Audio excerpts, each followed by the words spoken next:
드리다를 데리다를 공부해야 할까 말까 고민을 많이 하다가 했는데 잘한 것 같아요. 뭐 데리다를 모르고 이제 현대철학을 말할 수 없으니까. 그래서 이제 오늘 마지막 시간인데 데리다가 이제 뭘 하려고 했는지 아는 걸 크게 아는 게 중요한 것 같아요. 세밀한 건 이제 그것만 알면 이제 또 읽어보면은 이제 이해가 되고 또 뭐 양반도 뭐 한 100권 가까이 책을 썼기 때문에 우리가 뭐 너무 자세히 알 필요는 없어요. 우리가 뭐 데리다를 전공할 사람도 아니고. 그래서 이제 그 점이 철학 공부하는 데도 이제 굉장히 많이 우리가 좀 생각할 점인 것 같아요. 이게 한 사람을 욕심 같아서 하나씩 하나씩 다 뭐 깊이 있게 알아보고 싶지만 사실 또 공부를 해보면 다 에포케 치고 나면 뭐 그저 그분이 주장하는 건 앞 사람을 비판하고 이제 한 가지 요점이 있는 거지. 그 한 사람 한 사람 깊이 들어가 공부할 필요는 없다. 그런 생각이 듭니다. 근데 그런 이유 중에 또 한 가지는 뭐 철학자들이 자기도 정리가 잘 안 됐어요. 그래서 뭐 하이데크 우리 공부 많이 했습니다만 하이데크 120권 썼다 하는데 하나도 정리된 책이 없습니다. 그냥 쓰다 말고 그런 거지. 존재가 시간부터 그러니까요. 그래서 이제 그나마 정리된 게 이제 자기가 정리한 건 아니고 우리가 공부했던 하이데크 형이상의 길이 이제 나름대로 이제 개론처럼 정리가 된 거지. 하이데크 자신이 쓴 책은 정리가 하나도 안 됐습니다. 그렇게 보면 이제 철학을 어떻게 공부할지 하는 이제 답이 나오는 거죠. 우리 같이 이제 철학사를 공부하는 것이 가장 철학을 전체적으로 공부하는 데 중요하다. 뭐 전문가들이 생각할 때는 뭐, 아유 뭐 수박 겉핥기식이 아니야. 그런데 그건 뭐 그렇게 생각하는 건 자기 자유고 그 사람은 다른 철학자 아니야. 몰라요. 자기 전공자 외에는. 그러니까 그런 거에 너무 이렇게 연연할 필요는 없다 이렇게 보면 되겠습니다. 그래서 이번 학기 드레이더를 공부하게 됐는데 잘한 것 같고요. 이제 오늘 마무리 강의니까 전체적으로 다시 한번 정리를 하고 그리고 마치도록 하겠습니다. 드리다의 과제는 이제 어, 두 가지를 이제 해치려고 하는 거예요. 하나는 이제 그 플라톤 철학이 너무 오랫동안 세계를 지배해왔는데 그 정답은 아니거든요. 그 이원론이. 네, 그런데 이제 그 플라톤이 이제 그 당시에 많은 철학자들과 이제 전쟁에서 이긴 거죠. 철학이 서로 학파 간의 싸움을, 논쟁을 이제 전쟁이라고까지 표현을 해요. 그래서 나머지들이 이제 다 패배했고, 또 플라톤은 그들을 이제, 뭐 거의 궤변론자로 이렇게 몰아붙여가지고, 그들이 다 지리멸렬됐죠. 없어졌고, 이제 플라톤이 아카데미를 중심으로 해서 이제 또 뭐 지배층에서 이용하기 좋은 그런 이제 철학이에요. 그래서 뭐 가치관들 보면은 뭐 1등, 2등, 3등 매기고 하면 지금 다 그런 식으로 쓰거든요. 뭐 수능 시험도 그런 것이고 학교에서 매일 애들 공부 시켜갖고 뭐 기말고사, 뭐 중간고사 보는 것도 그렇고 또 이제 취직 시즌인데 취직할 때도 마찬가지죠. 1등, 2등 붙여가지고 이런 식으로 뽑는 게 이제 활용하기 좋다 보니까 그래서 이제 그 플라톤 철학이 지배 세력의 입맛에 맞기 때문에 그래서 결국 이제 어, 철학계 사상 전쟁에서 이론 전쟁에 이겼죠. 그리고 이제 플라톤 아카데미가 1000년이 지속됐다고요. 1000년. 그러니까 이제 거기 제자들이 계속 배출되고 이 학교가 무서운 거예요. 학교라는 게 그게 뭐 몇 명이 배출되든 계속 학생이 배출되면 이제 그 사람들이 이제 거기 속해 있기 때문에 뭐 이제 졸업할 때 지금도 뭐 논문 하나씩 쓰고 뭐 이런 식으로 해버리면 학교 출신을 지배를 하는 거죠. 그래서 우리나라 학연 얘기가 많이 나오는 그래서 그런 거예요. 그 다른 철학자들은 자기 철학 자체도 거의 뭐 자료도 없어지고 막 이렇게 한데 비해서 플라톤 아카데미에서 뭐 계속 배출되니까 그 공부하는 사람들이 여러 분야에 플라톤식으로 체계화를 시키는 거죠. 교육 분야라든지, 그 다음에 가정이라든지, 그 다음에 경제, 또는 뭐 정치에 다 이렇게 속속들이 들어가서 그 플라톤 사상을 근거로 해서 이제 그뭐 사상을 만들고 체계화하다 보니까 전 세계가 플라톤의 지배하에 들어갔다고 봐야 되겠죠. 네, 그것이 이제 지금까지도 플라톤이 지배를 하죠. 뭐 그 철학에서는 이제 뭐 플라톤 철학이 무너졌다고 하지만 지금 뭐 소위 말하는 이제 초등학교 때 배우는 공부가 근대 교육인데 근대 교육은 근대 철학이죠. 근대 철학은 이제 그 기원 올라가면 플라톤 철학입니다. 그렇게 돼 있는. 그래서 오죽하면 화이트헤드가 서양 철학사는 뭐 별 사람들이 나오고 그랬지만 플라톤의 주석에 불과하다. 그런 얘기를 했죠. 그런데 이제 다행스러운 건지 하여튼 뭐 이 포스트 모던 근대 철학이 무너지면서 이제 플라톤 철학이 종말을 구했다. 플라톤 철학이 서양 철학이라고 할 수도 있는데 종말을 구했다 이렇게 선언을 할 정도가 됐는데 그러면 어떻게 되냐? 플라톤 철학이 그렇게 오랫동안 모든 세계 모든 걸 속속들이 사상적으로 지배를 했는데 그럼 어떻게 되냐? 그럼 세상이 뭐 망하냐? 근데 끄떡 없단 말이에요. 그래서 이게 왜 끄떡없지? 하고 이제 들여다 보니까 결국 이제 이원론이 망하면 이론론인데 그 이론론의 차원에서 한번 들여다 본 게 누구냐면 이제 들레즈요. 들레즈는 그거는 굉장히 위대한 철학자라고 생각해요. 그래서 다시 거슬러 올라가서 플라톤 이원론 시대로 가보니까 이론론이 있었단 말이에요. 이론론이. 그 줄기를 따라서 이제 한번 철학설을 정리해 봤다. 그래서 이론론은 뭐냐면 뭐 플라톤처럼 이 이데아와 형상, 현상이 따로 있는 게 아니고 현상 속 이데아가 다 실현돼 있다는 걸로 보는 거죠. 그래서 에피쿠로스부터 시작해서 그 루크레티우스 쭉 해가지고 현대까지를 한번 이론론적인 철학사를 정리해봤다. 우리가 공부한 그 들레즈의 철학사가 굉장히 중요한 책이에요. 근데 요즘 철학하는 사람들도 신학자들도 그걸 안 읽어. 책을 있는지도 잘 모르고 있어도 읽지를 않는다고. 시대가 이렇게 막 급변했는데 불구하고 이게 문제지. 그러니까 이 시대 사람들은 이론론적으로 변해 있고 또 그렇게 자기들이 뭐 철학을 공부 안 했어도 그렇게 사고하고 있고 행동하고 있거든요. 근데 우리는 아직도 이원론적인 철학을 가지고 신학을 하고 설교를 하니까 안 되는 거죠. 그저께도 보니까 뭐 어떤 감리교 신학자들이 이제 뭐 나와가지고 감리교가 이제 신학이 없어졌다 그러면서 바르트 신학으로 돌아가고 바르트를 잘 공부한 게 이제 우리 감리신학대에 있던 정경욱이라고 있어요. 뭐 그 양반이 이제 조지신학서 쓰고 그랬는데 그 사람을 다시 공부해야 된다. 뭔 얘기를 하는 거야? 지금 그 사람도 그래봤자 이원론인데 그 뭔가 갈피를 붙잡고 있는 거예요. 뭐 그래야 감리교가 뭐 다시 산다는데 아니, 못 살아요. 그렇게 해갖고는 지금 뭔 얘기를 자기가 하고 있는 자체도 모르고 있다고 그런 사람들이 지도자라고 나와가지고 뭐 이렇게 얘기하는데 뭐 자유이긴 하지. 그러나 이제 그게 시대의 상황은 안 맞다는 거지. 복음과 상황을 따져볼 때. 그래서 우리가 이제 그 점을 염두에 두고 이제 이론론적인 철학을 철학사를 이제 한번 검토해 봐야 되고 그걸 깊이 있게 들여다 봐야 되는 거고.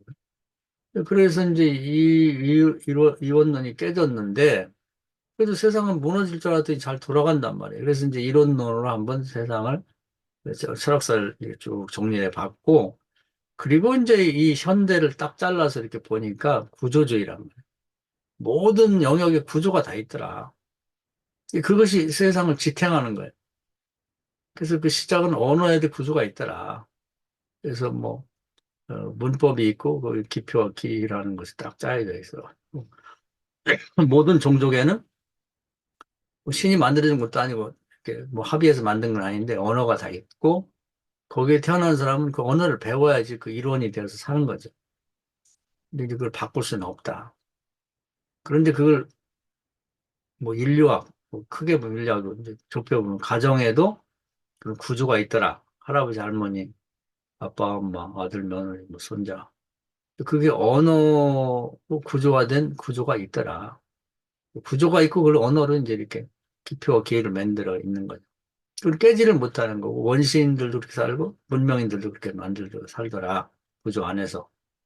경제도 있고, 뭐, 정신세계, 뭐, 의식, 무의식에도 있더라. 뭐, 락강이니, 뭐, 알티세니, 뭐 이런 사람들이 이제 다양한 영역에서 이제 구조를 발견한 거죠. 그걸 다 통틀어 구조주의자라 그래요. 지난번에 봤던, 이제, 바르트, 롤랑 바르트도 이제 그래서 신화라든지 문학에서 이제 그걸 찾아낸 거고. 뭐, 기독교에서 찾으면 기독교 구조주의자가 되겠죠. 기독교의 구조주의자는 아직 안 나타난 것 같은데, 뚜렷하게 뭐 누가 부각은 없는 것 같아. 근데 여튼 간에 무슨 자유예요. 뭐 어떤 영역이든지 자기가 이렇게 들여다보고, 아, 이런 구조가 있더라. 이렇게 하면 되는 거지. 이 구조주의가 이제 그 플라톤 철학의 무너진 포스트 모던 시대의 이제 대표적인 철학이 된 거예요. 그 구조주의 입장에서 보면 이제 인생이 다른 거죠. 그럼 플라톤의 이원론에서 보면 인생이란 뭐냐면 그 이데아가 이제 진료에 떨어져 가지고 갇힌 거지. 그 우리로 말하면 이제 우리 육체 속에 그 이데아가 이제 이렇게 분유가 돼 있는데 육체를 벗어나고 이데아는 이제 에로스가 있어요. 원래 왔던 이데아의 세계로 돌아가고 싶어. 그런 것이 이제 인생을 보는 거지. 그러니까 어떤 철학으로 보느냐가 완전히 달라요. 근데 구조주의 입장에서 인생을 보면 그런 거 아니야. 이 구조에서 저 구조로 옮겨 다니는 게 인생이죠. 기본적으로는 가정에 태어났기 때문에 가정의 구조에서 출발해서 이제 뭐 공부 안 하는 애는 이제 가정에서 뭐 무슨 뭐 일터로 가면 되지만 이제 공부하는 애들은 학교라는 구조로 가는 거죠. 그리고 이제 직장 다닐 때 이제 직장의 구조로 옮겨가고 그럼 그 사람 세 가지 구조를 들락거리는 거예요. 그 매일 쳇바퀴 돌면서 그렇게 하는 거지. 그래서 뭐 가정의 구조의 문을 열고 뭐 이제 직장이라고 하는 구조로 갔다가 이제 교회 다니면 이제 구조로 하나 더 포함되는 거죠. 교회라는 구조로 가서 주일 날이면 예배 드리고 또 가정으로 오고 또 직장으로 가고 그게 뱅글뱅글 그렇게 도는 거죠. 구조의 문을 열고 나갔다가 다른 구조로 가고. 그러나 이제 또 한 가지 더 하고 싶다. 아유, 이제 요즘 어학을 해야 되는데 영어를 열심히 하고 싶다. 그럼 이제 영어 학원에 등록하면 그 구조로 또 들어가는 거예요. 문제는 뭐. 아유, 젊을 때 운동해야지. 그럼 이제 뭐 탁구장에 가면 탁구장의 구조에 들어가야죠. 그 구조를 여러 군데 발을 뻗치고 거기 들락거리면 바쁘게 사는 사람 되는 거. 나는 다 필요 없어. 교회도 안 다니고. 그냥 뭐 직장, 땡치면 집에 밥 먹고 자고 직장. 이런 사람은 단순한 구조 속에 사는 거고. 다 설명이 돼요. 목사도 마찬가지야. 뭐 바쁘게 사는 목사가 많아요. 테니스도 해야지, 뭐 어학도 해야지, 뭐 동문도 만나야지. 뭐. 동문이라도 구조가 딱 있거든. 가면 회장 있고 뭐가 있고 회비 내야 되고 뭐 한 달에 한 번 꼭 나가야 되고 안 나오면 벌금 나고. 구조가 있어요. 그러니까 뭐 그런 구조를 여러 개를 하다 보면 복잡하고 바쁘게 뭐 이렇게 바빠? 그 말 속에 보면 몇 개의 구조를 들락거리는 거야? 이렇게 바꾸고 말할 수 있는 거죠. 다 설명이 돼요.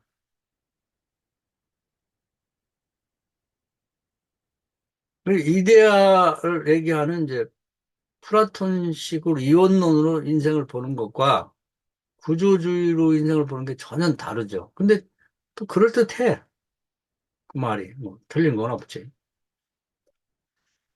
그런데 이제 데리다는 두 가지를 다 이제 해체하려고 하는 거예요. 없다는 얘기가 아니라 뭔가 그 문제가 있다는 거죠. 이원론적 구조는 플라톤 구조를 해체하고, 그 다음에 이제 대세를 잡은 이제 구조주의 시대는 뭐 다른 거면 다 지리멸렬하고 이제 구조주의가 대세를 잡았어요. 플라톤이 이데아론 갖고 잡은 것처럼. 그러니까 이제 이걸 깬다는 게 이제 데리다가 위대한 거죠. 이게 보통 사람이 아닌 거지. 그러니까 이제 구조주의 보면은 이제 구조주의가 이제 맹점이 뭐냐면 구조는 바꿀 수 없다는 거예요. 안 변한다는 거지. 근데 이 사람이 볼 때는 왜 안 변하냐 이거예요. 언어만 해도 뭐 여러 차례 얘기했습니다만 언어가 문법이 있고, 그 다음에 무슨 기표 기가 딱 있고 안 변한다는데. 아니, 그것만 언어냐, 이 말이에요. 언어란 자체가, 아니, 뭐, 이 바디 랭귀지도 있는 거고, 표정 언어도 있어, 눈짓도 있는 거고. 아, 그리고 수화도 있잖아요, 수화. 다양하다고. 그러면 이제 군대 가면 이제 요즘에 보면 숙이라는 게 있어요. 이렇게 저 깃발 갖고 뭐 이렇게. 그것도 다 언어거든요. 빨간 기 들으면 어떻게 하고 뭐 이렇게 두 번 흔들고. 그것도 언어거든. 그런 거 하면 요즘에 디지털 시대에 오면 또 뭐 그 무슨 보면은 영하고 일하고 영하고 일하고 이런 식으로 해서 이제 그것이 뭐 어떤 그 의미를 이제 나타내기도 하고 뭐 모르스 부분 또 이거 그렇게 보면 한도 없이 많아요. 언어라는 게. 그러니까 이제 그게 그냥 한 가지를 가지고 뭐 전체인 것처럼 얘기 안 되고 이제 또 뭐 징후도 있고 뭐 상징도 있고 뭐 그런 거 다 언어니까 뭐 수없이 많은 그런 언어가 있는 거지 하나 문법과 기표키만 있는 걸로 생각해서는 안 된다. 그럼 또 맞잖아요. 그다음에 기표키로 들어가서도 기표도 끊임없이 계속 변한다. 그래서 뭐 제가 의자하고 얘기했습니다만 옛날에 기표는 방석이라고 할 수도 깔개 있었고 뭐, 음? 뭐 다양하게 말이 있었을 거고 근데 그것도 의자라고 해도 그 용도가 의미가 뭐 사람이 앉을 수도 있는 거고 화분 받침도 되는 거고 부시면은 그 화목도 되는 거고 뭐 집어 던지면 무기도 되는 거고 기라는 것도 계속 변하는 거지 그냥 고정되어 있는 건 아니다. 계속 시간과 더불어 차이가 난다 차이가. 그래서 이것이 확정되기까지는 이제 계속 지연이 되고 이제 계속 갈피하고 또 그 다음에 또 다른 의미와 기표와 기가 생각 이런 식으로 계속 변화된다. 이 변화되는 걸 차이언이라고 한다. 차이언. 차이를 낳는 거죠.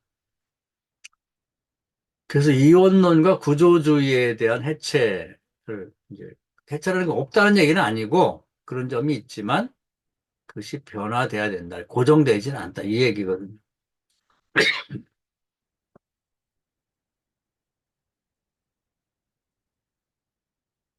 그다음에 또 해체하고 싶은 것이 이제 차이이 낳은 차이에 대한 가치 평가입니다. 그래서 이 책만 봐서는 이제 잘 이해를 못하고, 이제 우리가 공부해온 것들 이제 근거해서 보면, 가치 평가는 이제 두 종류가 있죠. 이제 플라톤식으로 말하면, 이제 선악파적이고 또는 진악파적인. 그 진악파는 1등, 2등, 3등, 뭐, 열등한 거, 또, 뭐, 우월한 거, 뭐, 이런 식으로 나누고.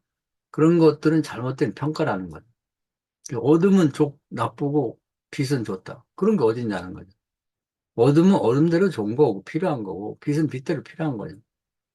제가 말씀드렸지만 곡식도 계속해서 불을 켜놓으면은 벼 같은 게 자라지도 않고 이게 열매가 맺지를 않아요. 그냥 파랗게만 있는 거지. 그게 필요한 거예요. 그리고 뭐 우리가 예를 들면 남자는 우월하고 여자는 뭐 열등하다. 무슨 근거로 얘기하는 거냐면 밑도 끝도 없이 말도 안 되는 얘기죠. 그래서 이제 그런 가치 평가가 잘못됐다는 건. 그다음에 뭐 평화는 유익하고 또는 뭐 이제 핍박은 무익하다. 아까도 얘기했습니다. 핍박이 무익한 건 아니에요. 핍박 받아야 번성하거든. 그러니까 가치 평가를 너무 그냥 이렇게 두 가지로 나눠가지고 그런 식으로 해서는 안 된다. 그런 모든 분야에 그런 게 있는 거예요. 말은 우월하고 글은 열등하다. 그 말이 안 되는 얘기. 그런 식으로 왜 진학파적인 평가를 내리느냐. 세상의 모든 건 다 소중한 거야. 우리 돌이 아무것도 아닌 것 같지만 돌이 전 세계에 있는 돌 중에 똑같은 게 하나도 없어요. 그 자체로서 유일무이한 거기 때문에 그건 어떤 보석보다도 더 중요한 거죠. 왜 금은 중요하고 돌은 현찮게 보냐. 이런 식의 그 가치평가는 아주 잘못됐다. 이걸 해체하자는 거예요. 그게 이제 해체하고 싶어 하는 거고, 그 다음에 이제 글쓰기 많이 얘기했죠. 이게 가장 우리에게 와닿는 것 같아. 글쓰기가. 그래서 글쓰기 하면 이제 플라톤, 아리스토텔레스, 특히 제자인 아리스토텔레스가 글쓰기는 기승전결이 돼야 된다. 그냥 밑도 끝도 없는 얘기예요, 사실은. 누가 그렇게 쓰라고 했냐고. 발단, 전개, 뭐 클라이막스, 종말. 누가 이렇게 쓰라고 했냐. 근데 그 말 한 번 해놓으니까 그 진리가 된 거예요, 진리가.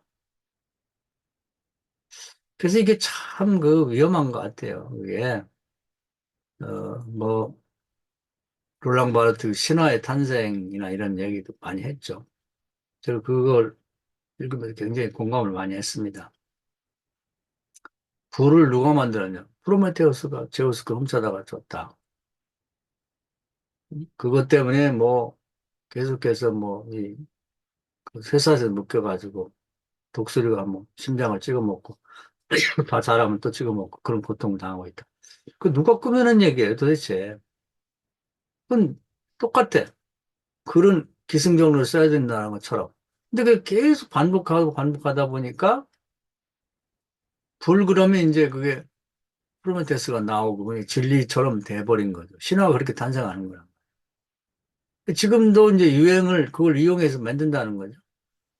올해도 어떤 게 겨울에 유행할지 모르겠는데 뭐 털부츠를 신고 뭐 짧은 미니스커트에다가 뭐 레깅스를 어떻게 하고 뭐 위에는 뭐 짧은 무슨 하얀색 뭐 오리털 잠바를 입고 이게 파리에 아주 뭐 멋쟁이들이 입고 다니는 패션이 그 누가 그걸 디자인해가지고 이제 그걸 뽐뿌질을 하는 거지 계속 뭐 잡지에 내고 그리고 또 이 TV 광고 내고 그럼 자꾸 보다 보면은 그런 것 같단 말이에요 견물생심이라고 그런 거 동인사랑 안 입으면 뒤처지는 것 같아 일종의 신화를 그런 식으로 만드는 거예요 보편적이고 역사적으로 계속 반복하면 아무것도 아닌 게 이제 진리의 위치를 차지하는 거예요. 권위를 억압해도. 네, 그런 식으로 이제 만드는 것처럼 이 기승전결이라고 하는 것이 계속 역사적으로 반복되고 이제 보편적으로 뭐 그리스 뭐 아테네에서부터 시작해가지고 뭐 그리스로 가고 또 서양 문화에 그것이 퍼지고 퍼지고 하면서 동양까지 오면서 우리는 그거 알지도 못했는데 이제 그렇게 안 하면 아까 했듯이 진학파식으로 점수를 못 받아요.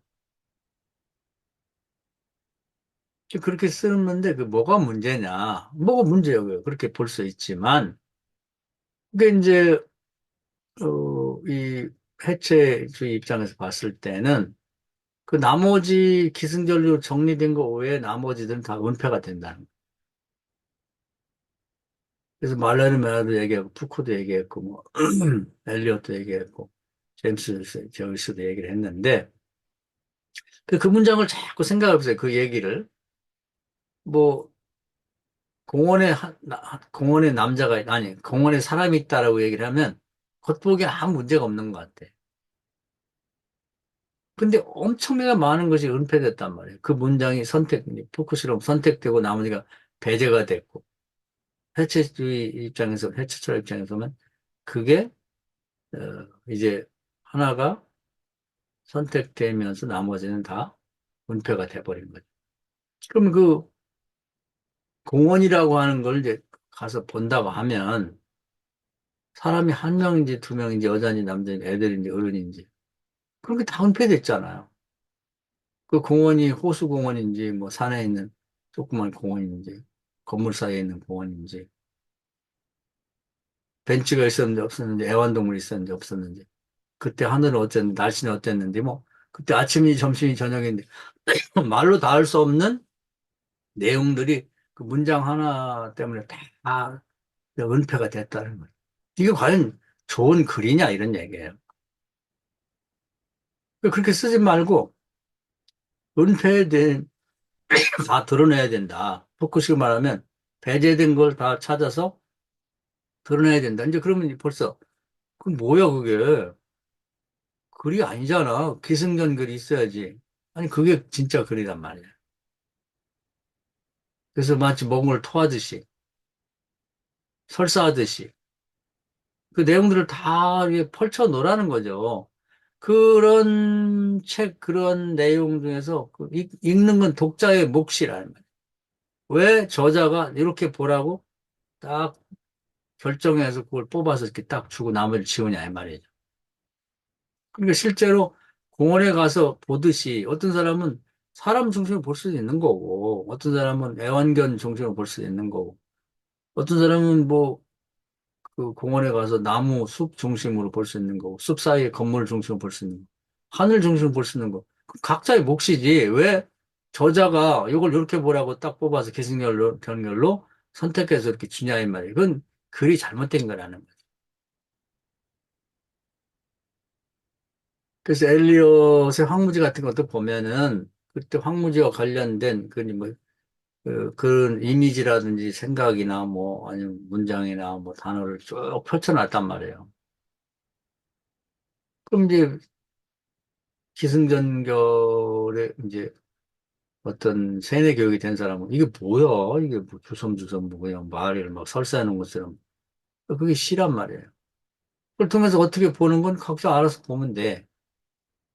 에즈라 파운드가 이제 자기 시각에서 이제 독자의 입장이자 창작자 입장에서 봐가지고 반으로 줄여서 만든 게 오늘날 황무지라는 시예요. 대표 시지. 근데 그것이 뭐냐? 진짜 황무지일 수도 있고, 이 황폐한 서구 사회의 정신적인 상황을 황무지로 표현했다고. 그 각자 몫이지.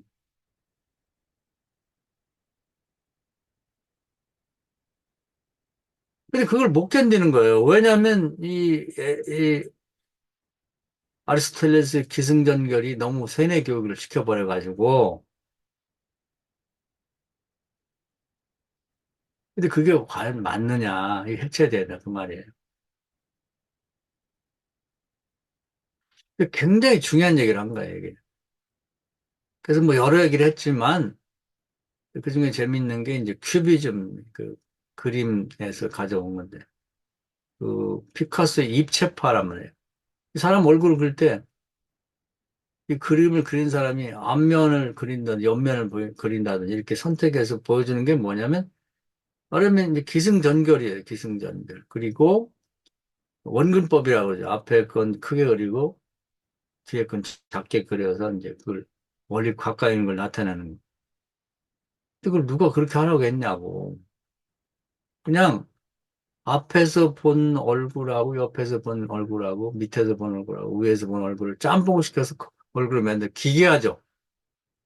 근데 이게 무슨 그림이야? 그림이라고는 가장 아름다운 면. 뭐 요즘 애들 보면 남자들 연예인들도 뭐 사진 찍으면 오른쪽 얼굴이 이쁜 사람이 있고 왼쪽 얼굴이 이쁜 사람이 있다고 하는데 그렇게 보여줘야지. 그 누가 그렇게 했어요? 진실이 아니잖아. 입체파식으로 그림을 그려주는 게 가장 정직하다. 그리고 그 리얼한 현실이라고 하는 게 이제 예를 들면 공원에 갔을 때 눈에 보이는 것만이 현실이란 말이에요. 마술적 리얼리즘처럼 그, 이 글 쓰는 사람이 그때 생각난 게 많아요. 어릴 때 엄마하고 손잡고 와서 여기 와서 뭐 무슨 김밥 먹었던 기억. 그것도 쓸 수 있잖아요. 또 미래를 상상하는 것도 과거의 것만이 아니라 미래에 나도 결혼해서 아기 낳으면 엄마하고 왔던 것처럼 그 아기하고 같이 와서 김밥을 저 벤치에서 먹고 싶다. 또 현실이란 말이지. 그것도 써놓는 거지. 그러다 보면 한 시간 동안 공원에 있던 얘기를 그냥 있는 걸 다 쏟아 놓다 보면 500페이지, 1000페이지의 글도 될 수 있다고. 그런 글쓰기가 필요하다는 거죠. 그러니까 기승전결로 시도 써야 되고, 수필도 써야 되고, 논문도 써야 되고, 뭐 시험지에 답안지 써야 되고, 소설 써야 된다고 하는 의식을 세뇌교육되어 있는 사람 입장에서는 이해가 안 가는 게 이게 뭐야? 그게 해체예요. 그리고 그 글을 읽고 어떤 결론을 내든지 오늘 보면 또 이렇게 볼 수도 있고 내일 보면 또 이렇게 볼 수 있는 거죠. 공원에 갈 때도 그렇잖아요. 어떤 데는 낙엽 중심으로 볼 수 있는 거고, 또 어떤 때는 뭐 거기 뭐 등을 나무에다 대고 등 치는 사람의 중심으로 볼 수 있는 거고. 그 각자 다른 거지. 그런 글쓰기가 필요하다. 글쓰기에 정형화된 글쓰기 해체. 이럴 때 이제 플라톤, 아리스토텔레스의 고정되어 있는 걸 해체시키는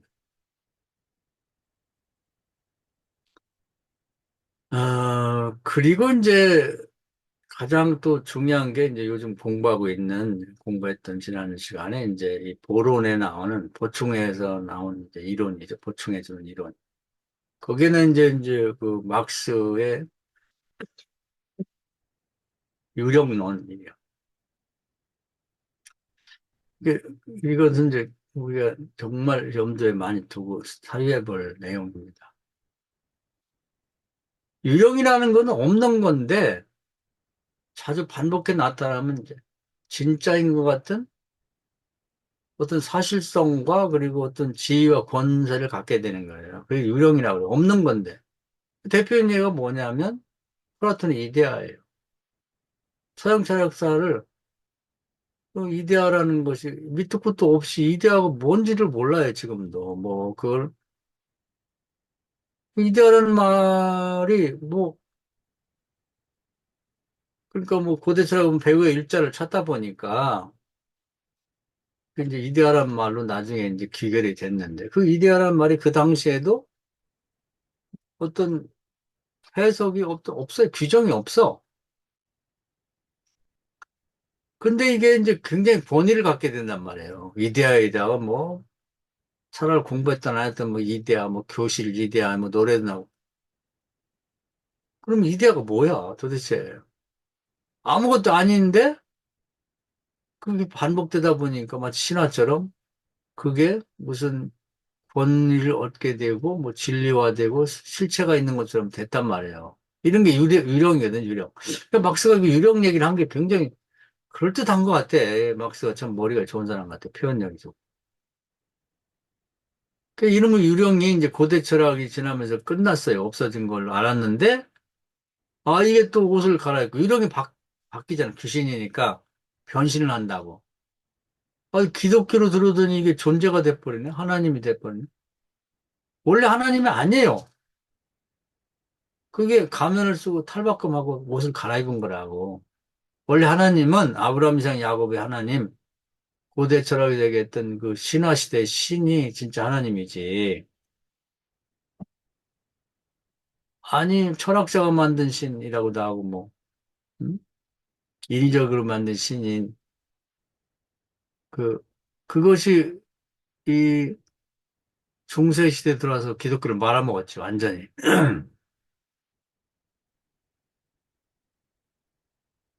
그래갖고 이제 싸우고 투쟁해갖고 이제 400년이 지난 다음에 이제 그 기독교에서 말하는 이제 가짜 신이죠. 이제 유령 같은 신, 그 존재. 그렇게 증명을 하였지만 증명이 됩니까? 유령인데? 그래갖고 무너뜨려서 이제, 이놈은 이제 그, 에, 플라톤 이데아가 없어졌나 보다 했더니, 이야, 중세가 끝나고 나니까 근데 오니까 옷을 확 갈아입었어요. 그 유령인지 몰랐어. 변신을 한 거지. 그게 뭐냐면 뭐 절대 이성이다, 절대 자아다, 뭐 물 자체다. 와, 다양하고 화려한 옷을 입고 또 나타난 거야. 진짜 귀신 아니에요? 유령 아니에요, 유령?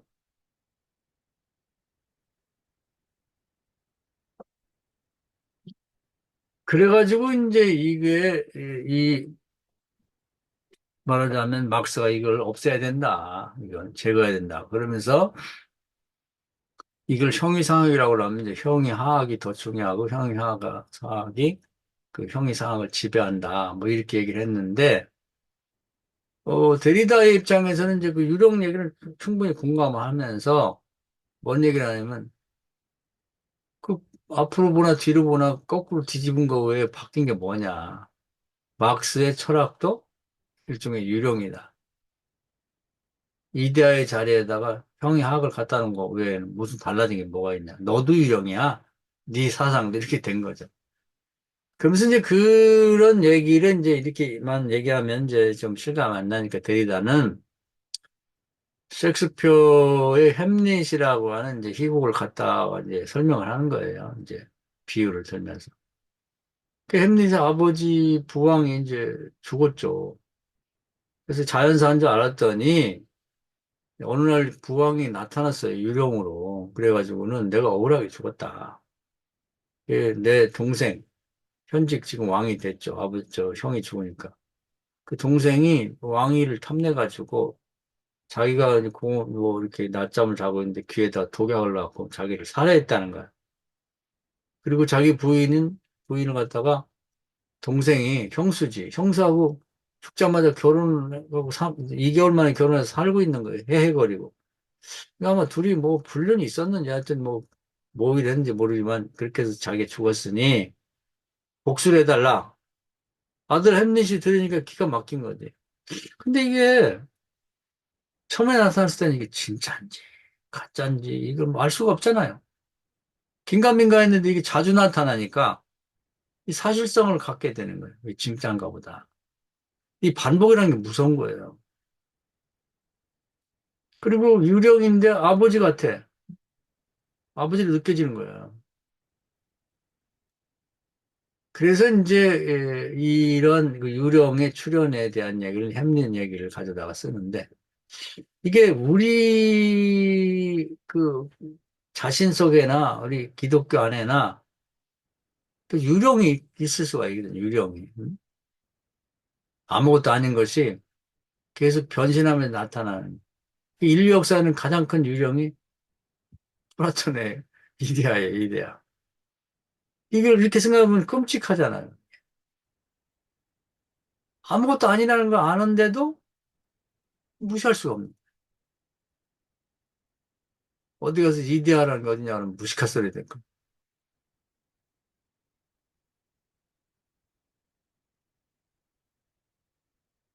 그래서 이제 데리다 얘기는 이게 가장 중요한 얘기 같아요. 뭐냐면 유령을 물리치고 새로운 게 나와야 되는데 그게 유령이 아닌 이 세상을 바르게 만들어줄 새로운 어떤 사상이나 이런 것이 기대하고 있다. 뭐가 될지는 모르는 거지. 뭐가 돼야 된다는 것까지는 얘기를 못 하고 있고, 이건 아니다. 유령이 반복되고, 이 유령이 세상을 지배하고 있다. 그 얘기를 하는 거예요. 우리는 유령의 실체도 없고 사실도 아닌 그런 것에 지배를 받고 있다. 그래서 지난번에 알랭 바디우의 어, 이데올로기의 숭고한 대상이라는 말이 굉장히 중요한 얘기예요. 지적이 쓴 책. 이데올로기가 말하자면 이제 유령이 된 거예요, 유령이. 근데 그 숭고한 대상이에요. 신앙의 대상. 중세의 존재가 바뀌어서 이 근대 실제가 그 공산주의가 막스의 이론이 그냥 지금 뭐 공산주의자가 많죠, 우리나라에도. 소위 좌파 중에 보면. 근데 그 사람들이 이제 뭐 북한을 뭐 김정은이를 좋아하고 무슨 중국의 무슨 시진핑을 좋아하고 푸틴을 좋아하는 게 아니에요. 그 나라를 좋아하는 게 아니라고. 그 실패한 공산주의자들이고 공산주의 이론 숭고한 대상이야. 근데 그걸 제대로 실천을 못하는 거지. 그 공산주의를 부정할 수는 없는 거야. 왜냐하면 자본주의를 대체할 만한 또 신앙을 대체할 만한 무신자 입장에 봤을 때는 막스의 이론, 이데올로기 같은 그런 것이 없거든요. 숭고의 대상이야. 신앙의 대상이라고. 그러니까 이 사람들은 볼 수가 없는 거죠. 그럼 뭐하고 똑같냐면 기독교가 우리가 예수를 믿는데 기독교 망할 때도 있잖아요. 지금도 망해가고 있는데 그럼 핍박을 받아. 북한 같은데. 그렇다고 해서 기독교 망한다고 해서 신앙을 볼 수는 없잖아요. 숭고의 대상인데. 똑같은 거예요. 공산주의가 망했다고 해서 공산주의로 말하면 이제 그 메시아 같은 막스와 성경 같은 자본론을 볼 수가 있냐고. 이게 무서운 거죠. 그렇기 때문에 얼마든지 우리가 예수님이나 기독교 신앙을 위해서 순교할 수 있는 것처럼 그 사람들 순교할 각오가 돼 있는 거예요. 야, 뭐, 뭐, 그렇게 좀 뭐, 저것들 다 국회의원들이 다 좌파들 다 묶어가지고 저기 김정은한테 보내. 그거 아니에요. 그게 아니라. 그 사람들이 김정은이나 북한이나 뭐 이런 걸 좋아하는 게 아니라고. 그들은 실패한 공산주의자들. 목표 실패한 자는 거 똑같지. 숭고한 대상인 공산주의 이데올로기는 변할 수가 없는 거예요. 버릴 수가 없는 거지. 그걸 위해 순교할 각오가 돼 있는 거죠. 이 사람들은 뭐 죽인다고 해도 죽어요. 그게 무서운 거라니까. 근데 그게 알고 보면 뭐냐. 헛개비거든. 그 망령의 망령, 유령이라고. 우리가 유령에 사로잡혀 있는, 이데올로기 유령이 사로잡혀 있는 사람이 굉장히 무서운 사람인 거예요. 그 얘기를 하는 겁니다. 그러면 결국은 뭔가 새로운 이 시대를 이끌고 돌아야 되는데, 이제 하이데거는, 뭐 하이데거도 여기 비판합니다만, 데리다는 그 후기에 가면은 뭐 이론을 전개하다가 이제 딱 끊고 철학의 기여라는 책을 쓰면서 그분 신을 기다리죠. 하나님이 오기를 기다리는. 그걸로 끝나는 거예요. 그 철학자가 이제 종교 신학자가 되는 것처럼 하면서 끝나는데 기존의 신학에서 얘기하는 것은 제가 거절합니다. 왜냐하면 그것도 하이데거 입장에서 보면 또 대리자 입장에 보면 유령일 뿐인 거지, 이론은. 그래서 정말 살아계신 하나님을 기다리는 걸로 이제 하이데거의 철학이 끝나는 거예요. 우리도 이제 철학을 공부하지만 거기에 있는 거거든요. 그래서 데리다도 뭐 종교까지 가지는 않지만 새로운 걸 기다린다면 아브라함, 이삭, 야곱이 믿었던 그 살아계신 하나님을 기다리는 것밖에 뭐 있겠어요. 우리식으로 생각하면 그런 거지.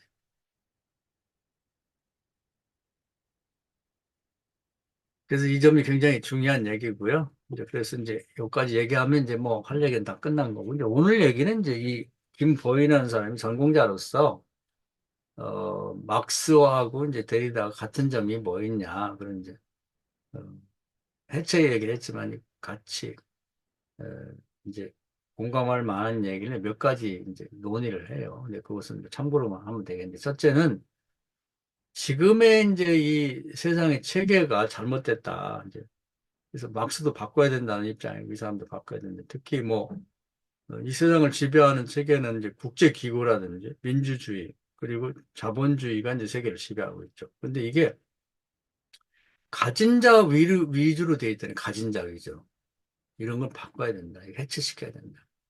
그런 얘기를 하고 있고 그다음에는 이제 이 세상은 이제 뭐 자본을 기초한 그런 체계로 이제 돌아가고 있는데 그 자본이라는 건 이 세상에 바탕이 될 만하지 않다. 그런 얘기를 하면서 이제 아테네 데이몬이라는 사람 얘기를 이제 막스가 사용했는데 그것도 햄릿의 희곡 중에 하나죠. 근데 이제 그 사람은 데이먼은 어떤 사람이냐면 귀족이고 부자였는데 이제 아낌없이 이제 가난한 사람들 이웃에게 베풀었단 말이에요. 자기 이제 지역 종들이 이렇게 하면 저 재정이 바닥납니다. 그래도 아니야. 다 나눠주고 나면 내가 어렵게 되면 이제 내한테 신세진 사람들 나를 도와줄 거야. 그리고 도와줬는데 막상 거지가 됐어요. 그랬더니 도움받았던 사람들이 뭐 전혀 돌아보질 않는 거야. 그게 이제 슬픈 거죠. 야, 세상에. 그 자본주의라는 게 그런 거예요. 뭐 그냥 국가에서는 사람들이 뭐 돈 나눠주면 뭐 그게 뭐 지금도 그렇게 나눠준 사람들 자기가 어렵게 되면 한 명도 돌아보지 않습니다. 너무 실망해가지고 이제 그 숲속으로 들어가서 에이 나쁜 놈들하고 이제 사는데 이제 그 뒤에 보면은 언제 저 한번 읽어보진 않았어요. 근데 한번 찾아 읽어보고 싶은데 거기 소개된 거면 어디 바닷가에서 엄청난 재물을 얻게 됐어요. 금은보화를. 그런 다음에는 마음이 바뀌어갖고는 가난한 놈들 다 먹을 필요 없다. 그래서 하나도 나누지 않고 이제 살다 죽었다 그런 얘기입니다. 그러니까 자본주의에서 자본을 갖고 뭘 하면은 그게 될 걸로 생각하는데 그거 안 된다는 거예요. 교회에서도 뭐 돈이 교회가 많아가지고 뭐 교인들이나 이웃에게 막 무슨 뭐 잠바도 사주고 무슨 뭐 이제 정말 있는 거 없는 거 쏟아부어가지고 그것만 하면은 사람이 변화되고 될 것 같은데 아니라 자본주의 사회에 자본이 기초가 된 사회는 옳지 않다 이런 얘기를 합니다. 그 다음에 이제 이 두 사람들이 이제 중요하게 생각하는 것이 이제 역사를 중요하게 생각하는 역사를. 그래서 에, 계급 투쟁 역사를 보기도 하고 이제 이 대단은 해체, 에, 해체의 역사를 보기도 한다. 태초에 해체가 있었다. 그렇게 보고 막스는 태초에 계급 투쟁이 있었다. 이렇게 보기도 하고 역사를 굉장히 중요하게 봅니다. 그런 점도 있고 그다음에 이제 그 연합을 중요하게 생각하는데 이제 뭐 대부분 사람들 연합하면 이제 타자와 연합인 타자를 락강 같은 경우나 이런 사람들은 이제 하나님 신으로 얘기하는데 그거 말고 진짜 이웃 그런 타자를 연대를 해야 된다 이런 강조하고 맨 마지막으로 이제 화해론이라고 그건 뭐냐면 실천을 중요하다. 그래서 막스도 그런 얘기를 했죠. 과거에 철학은 역사를 했었겠지만 나의 철학과 앞으로 철학은 역사를 변혁시켜야 된다. 그러면서 그런 얘기를 했는데 이제 데리다도 그런 점에는 동의를 하고 있다. 그 동일성을 얘기하는 거죠. 동일성과 차이성이 있는데 동일성과 차이성이라고 이제 하이데거식으로 말하면 하이데거는 그런 얘기를 했죠. 뭐냐면 성경 말씀하고 하나님하고는 동일성과 차이성이 있다. 그 말씀이 하나님인 건 사실인데 그러면 그 말씀 속에 하나님이 다 담겨 있냐? 그건 아니라 하나님 더 크신 분이고 그 중에 일부가 말씀 때문에 계시가 되는데 그건 동일성이 있다. 그러나 하나님 진짜 하나님과는 차이성이 있다. 그 하나님 더 크신 분이다. 그래서 이제 존재를 얘기할 때 짜인인데 그건 진짜 하나님 얘기할 때는 뭐 거기다 진짜 하나님이라고 말하기는 그렇지만 하여튼 SEIN이고 말씀으로서 하나님은 SEYN을 써서 차이를 발음은 같지만 그 차이성과 동일성을 표현했다 이렇게 보면 되겠습니다. 그래서 데리다하고 막스는 뭐그 적절한 비유인지는 모르지만 동일성과 차이성이 있는데 그런 식으로 설명하고 있다고 보면 되겠습니다. 그래서 이제 요 얘기는 그냥 뭐 그렇게 중요한 얘기 아닌데 그냥 참고로 아시면 되겠고 이 보론의 중요한 것은 뭐 여기도 이제 뭐 그렇게 딱 표현되어 있지는 않죠. 그러나 우리 공부한 걸 봤을 때 그 유령은 예, 뭐 플라톤의 그 이데아가 유령으로 이제 시대마다 옷을 갈아입고 변신을 하고 나타나는 게 정말 두려움이다 하는 얘기를 이제 말하고 있다고 보면 되겠습니다. 그러면 이 유령을 물리치고 나서는 뭐 여기 나오지 않는 결론은 뭐 하이데거도 그렇게 고민하고 결론 낸 게 그거거든요. 진짜 살아계신 아브라함, 이삭, 야곱의 하나님이 나타난 거 외에는 이 유령을 물리칠 수 방법은 없는 거예요. 하나님이 나타나기 전에는 이게 기적과 표적을 통해 나타나기 전에는 유령이 지배하는 세상이 될 수밖에 없는 거죠. 왜냐하면 플라톤 시대부터 지금까지도 변신하며 지배를 하는데 그걸 뭐가 물리치겠어요? 도대체 어떤 세력이 유령을 물리치고 제대로 된 사회를 만들겠냐고. 희망은 기독교밖에 없는 거예요. 그리고 살아계신 하나님을 어떻게 직접 경험하게 할 수 있나 하는 방법밖에는 다른 길은 없다는 걸 이제 해체를 통해서 우리가 보여주고 있는 것입니다. 오늘 좋은 책을 읽은 것 같고요. 자, 강의는 여기까지 하고 마치겠습니다. 혹시 질문이나 궁금한 거 있으면 질문 받고 잠깐 쉬겠습니다. 김세 목사님.